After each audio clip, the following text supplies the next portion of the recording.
Sometimes you hear a story so unbelievable you have to make a comment. Last week, I came across a story where a New Hampshire man said he believes he's for Republicans because they are for the working person. I'm Republican. They're more for the working man. We just heard this New Hampshire voter state that he is for Republicans because Republicans are for the working person. One of the programs vital to the working person is Social Security. Social Security enables people to retire with dignity and retire at some point in their lives. Without Social Security, many of us would end up in the gutter dying. And that did happen before Social Security. So if Republicans are for the common person and Social Security is needed for the common person to retire, then surely they are trying to strengthen the program. Republicans have said they want to cut Social Security and Medicare.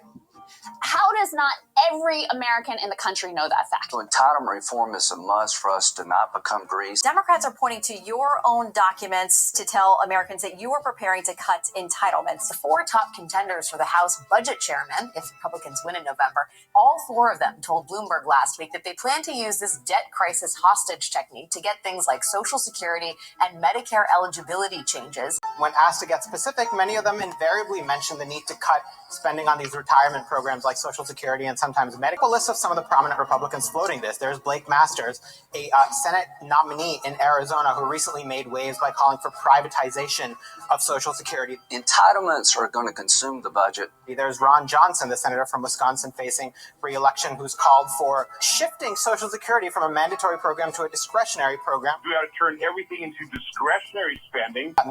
It means Congress would have to reauthorize it every year or the funding would go away. There's Rick Scott, who several months ago proposed a plan that would put all federal laws in the chopping block every 5 years unless Congress passes a law to continue them. Those programs would include Social Security.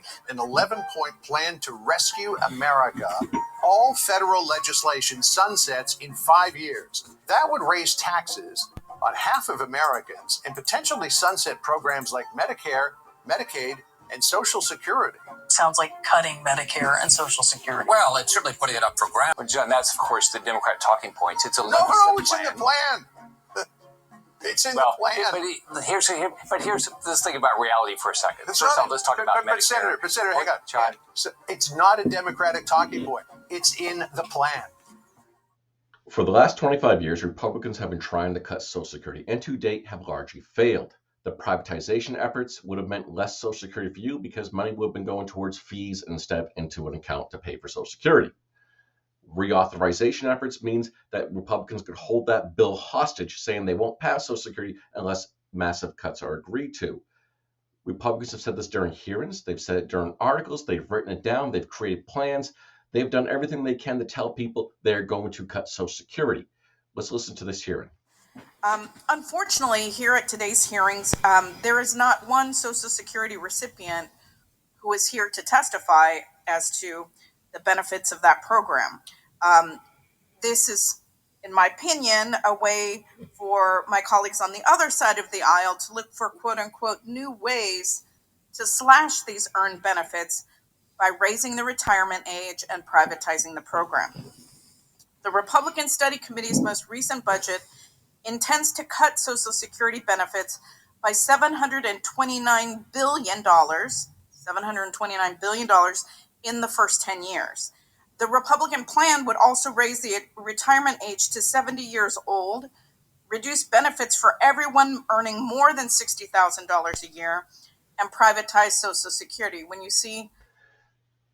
The committee person just mentioned the Republican Study Committee. The Republican Study Committee represents 175 House Republicans. Their plan for the FY24 budget, called Protecting America's Economic Security, has a section called Preventing Biden's Cuts to Social Security. To be absolutely clear here, Biden has proposed no cuts to Social Security. Indeed, no Democrat in Congress has proposed any cuts to Social Security. However, in this written plan that represents 175 Republicans, they propose a 31% cut to Social Security. And if you are a Republican, you don't know Republicans want to cut Social Security, it is understandable. Republicans always say they're not going to. Trump publicly said a number of times he will not cut Social Security, yet every one of his budget proposals, he cut Social Security or attempted to. I'm not going to cut Social Security like every other Republican, and I'm not going to cut Medicare or Medicaid. Every other Republican's going to cut. Every Republican wants to do a big number on Social Security. They want to do it on Medicare. They want to do it on Medicaid. Save Medicare, Medicaid, and Social Security without cuts. I am going to protect and save your Social Security and your Medicaid. Fast forward to the budget that Trump introduced just last week, and $25 billion in cuts to Social Security. Republicans have tried to cut Social Security for many years. They've written it down, they proposed bills on it, they've voted on it. They are trying to take your Social Security away from you. If you believe that you want to vote for the common worker, then Republican is not where your vote belongs.